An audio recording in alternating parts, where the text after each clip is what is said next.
Wir sind heute im Hash and Hemp Museum in Barcelona, wo die Ausstellung We Are Mary Jane eröffnet wird, die sich dem Thema Frauen und Cannabis widmet.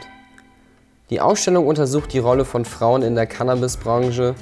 Damit macht das Museum auf die oftmals sehr unterschätzte Rolle der Frauen in der Geschichte der Cannabispflanze aufmerksam. The exhibition is more than just an exhibit. It's a relevant message. It shows that we as women can be proud of where we stand today.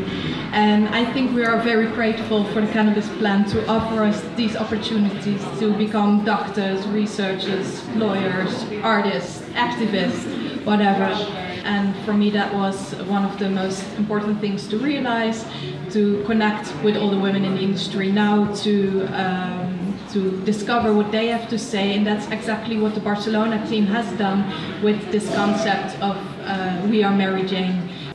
Zu der Eröffnung kamen neben den Protagonistinnen des Abends Mila Jansen, Miki Norris, Mischka Sellinger-Chatelain, Ellen Comp und Francesca Brivio auch internationale Hanfgrößen wie Mark Emery und Ed Rosenthal, die anlässlich der International Cannabis Business Conference in Barcelona waren. Wir haben Mila gefragt, was es mit der Veranstaltung und ihrem neuen Buch auf sich hat und wie sie eigentlich zu dem Titel Hash Queen gekommen ist.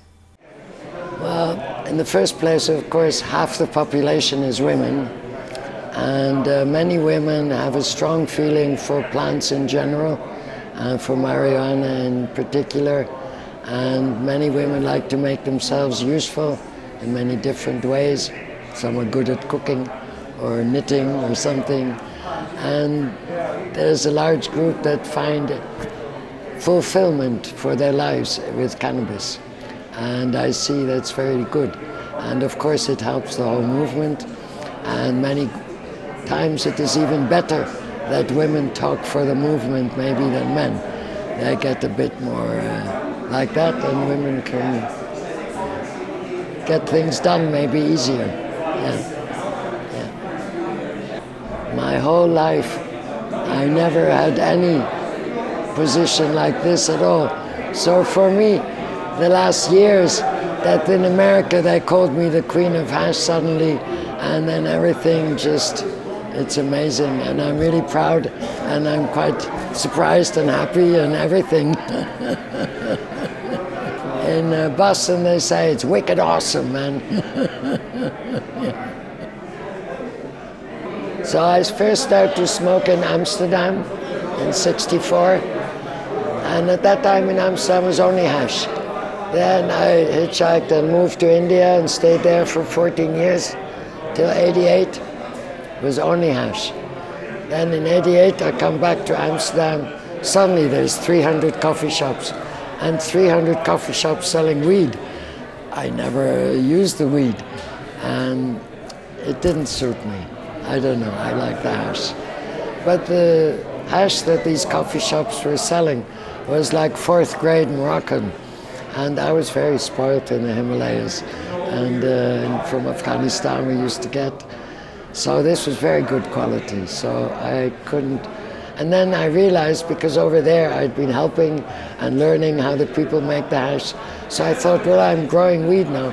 Because when I first came back to Holland with 4 kids, I grew a lot of weed to pay the school bills and everything. Anyway, so I had the material, and I started also on a flat screen and moved the material. But then one night I'm standing in front of the clothes dryer, where the clothes are drying, and the clothes are just going like that. And I think, man, it's the same what I'm doing with the hand. So I was working with a few guys then, and I said, we got to get an old dryer. And we took out the heat and put a screen around the drum and put half a bunch of weed in there. Yeah, all the crystals fell out, so that was, yeah.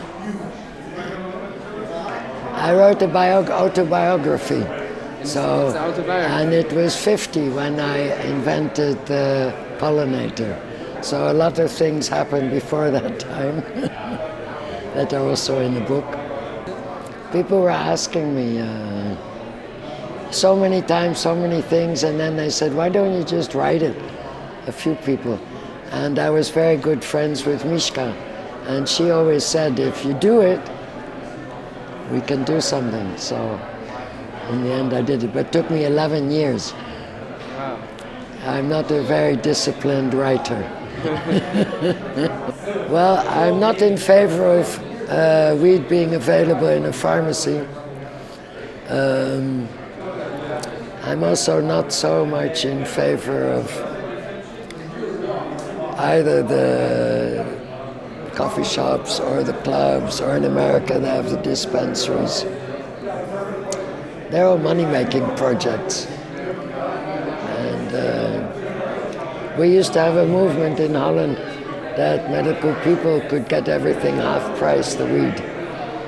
And stuff like that I would more support. And eventually the legalization, of course.